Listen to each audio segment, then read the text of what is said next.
Hello there, it's Laura Joy. I just woke up and I have not brushed my hair, so don't judge me. But anyway, I'm reading through the book of Psalms because I think there's some very important aspects and communication skills and just some great things to learn from this because the guy's crying all the time. Oh my gosh, he's crying all the time. And he really understands his vulnerability. He really understands his need for God. And that's something we all need to learn eventually, I think. So, this is Psalms chapter 1. And the theme is the way of the righteous and the wicked. It says book 1. Blessed is the man who walks not in the counsel of the wicked, nor stands in the way of sinners, nor sits in the seat of scoffers. But his delight is in the law of the Lord, and on his law he meditates day and night. He is like a tree planted by streams of water, that yields its fruit in its season, and its leaf does not wither. In all that he does, he prospers. The wicked are not so, but are like chaff the wind drives away. Therefore the wicked will not stand in the day of judgment, nor sinners in the congregation of the righteous. For the Lord knows the way of the righteous, but the way of the wicked will perish.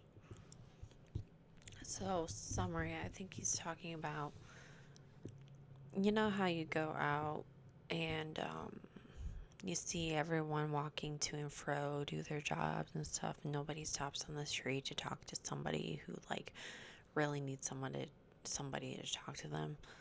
They just are gone with the wind. They're just gone. They don't care. It's not supposed to be that way, is what he's saying. Okay, I'm gonna read chapter 2 because that was only 2 minutes. Oh my goodness. The reign of the Lord's anointed. Why do the nations rage and the peoples plot in vain?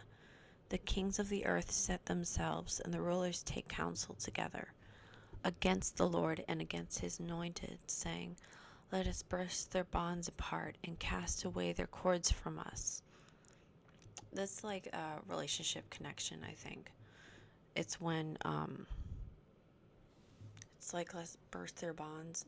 A bond is like your connection with someone, your relationship with someone. Let's break them apart, is what they're saying. And cast away their cords from us is like, I want to cut ties with you and my relationship with you and me. He who sits in the heavens laughs, and the Lord holds them in desertion.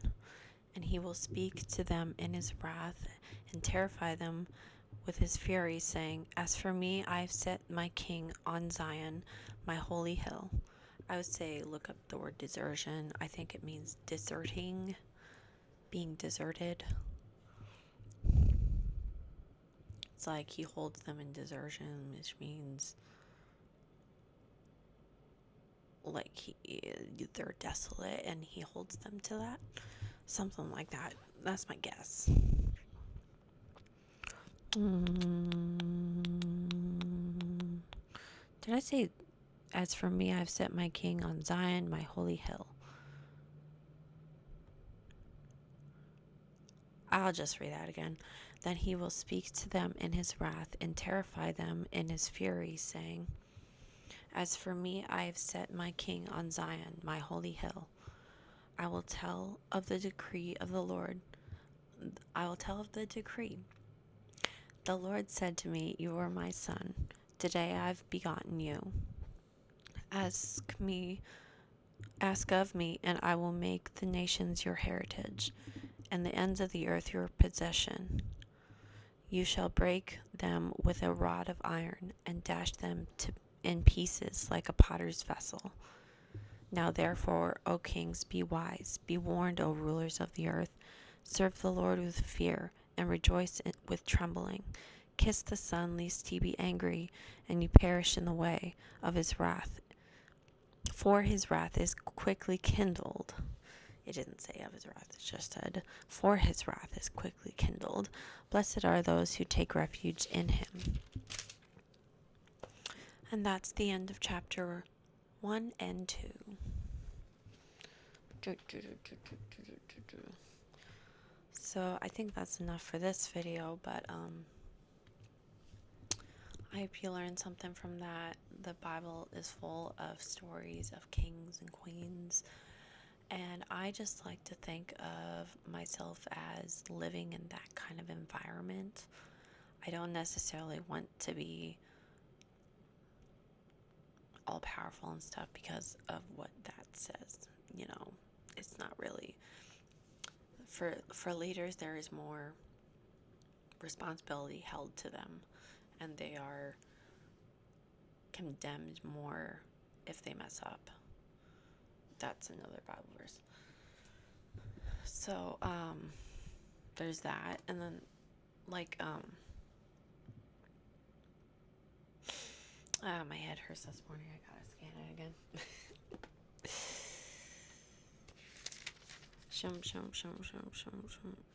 Okay, streams of water. So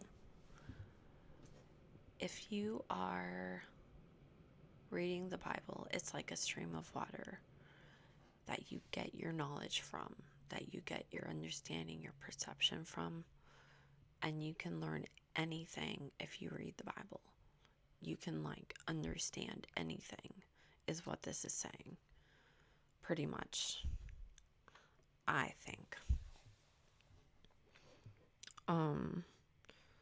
And it helps you to stand in the day of judgment. So everyone will come to a day of judgment. I think everyone on earth will come to a day of judgment on earth. So they have a chance to practice for that day of judgment when everyone dies and we're in heaven and God is testing us and going over our lives and saying, you know, what was your life about? You know, why did you do that right here? You know, he kind of just talks to you, you know, instead of just like immediately going to condemnation. That's what I like to think anyway.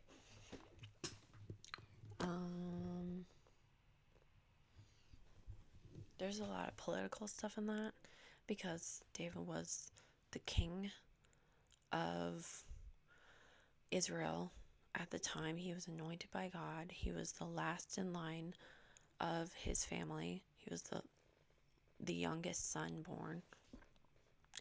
And nobody thought he was going to be king, but because he was humble, because he wasn't the firstborn, he was able to be king because that's what God ordained. And therefore he talks about a lot of political stuff in the book of Psalms. Anyway, I'm done rambling. You have a good rest of your day. Bye.